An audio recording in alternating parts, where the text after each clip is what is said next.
Welcome to the world of Emma Woodhouse, the original queen of meddling.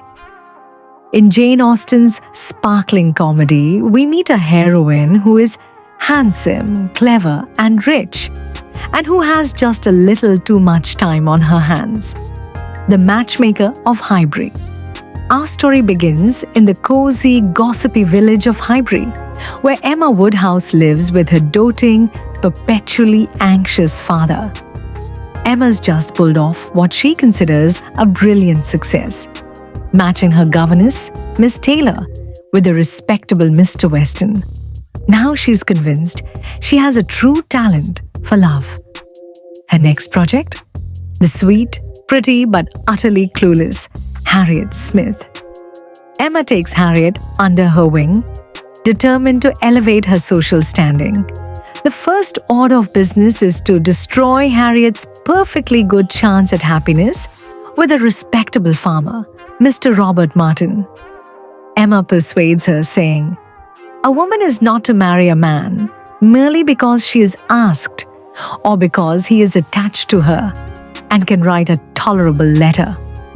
With Mr. Martin out of the way, Emma sets her sights on the ambitious vicar, Mr. Elton.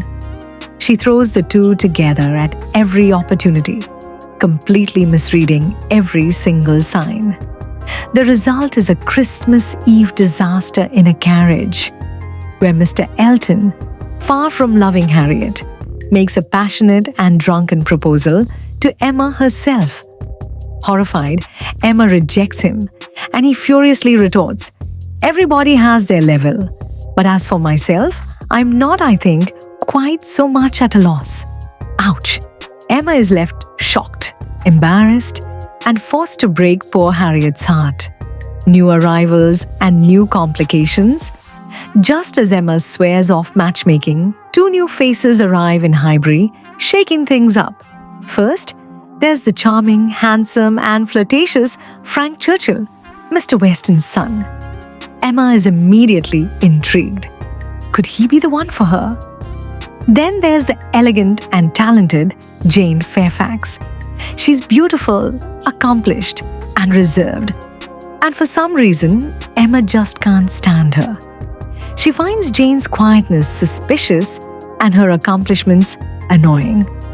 All the while, the only person who ever dares to challenge Emma is her lifelong friend and neighbor, the sensible and honorable Mr. George Knightley. He watches her schemes with a mixture of amusement and concern, constantly trying to guide her back to reality.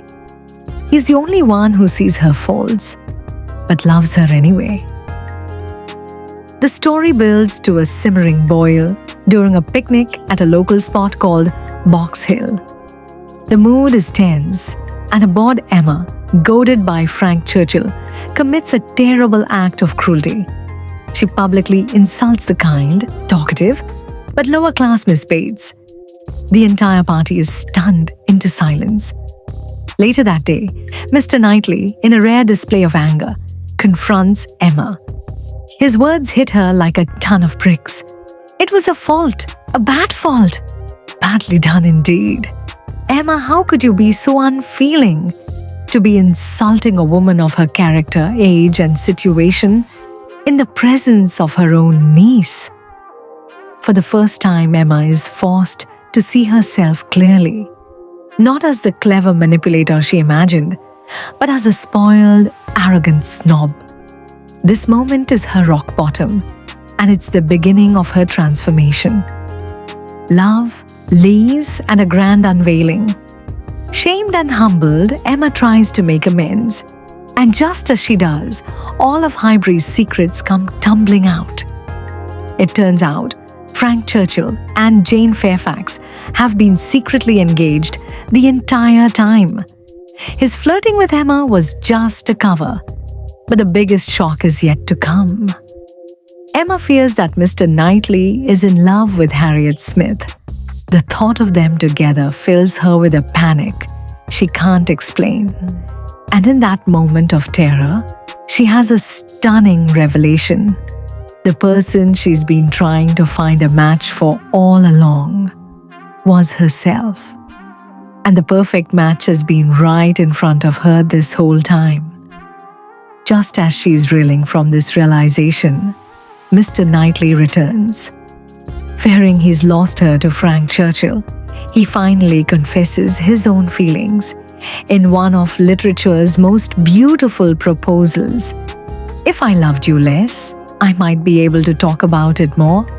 Of course, Emma joyfully accepts. In the end, Harriet Smith happily reunites with her first love, Robert Martin. And Emma, no longer a meddling girl but a self-aware woman, marries the man who has always seen her, guided her, and loved her for exactly who she is. Emma isn't just a love story. It's a brilliant tale about the dangers of pride and the hilarious, humbling journey of growing up. It reminds us that sometimes the greatest discoveries we can make are about ourselves.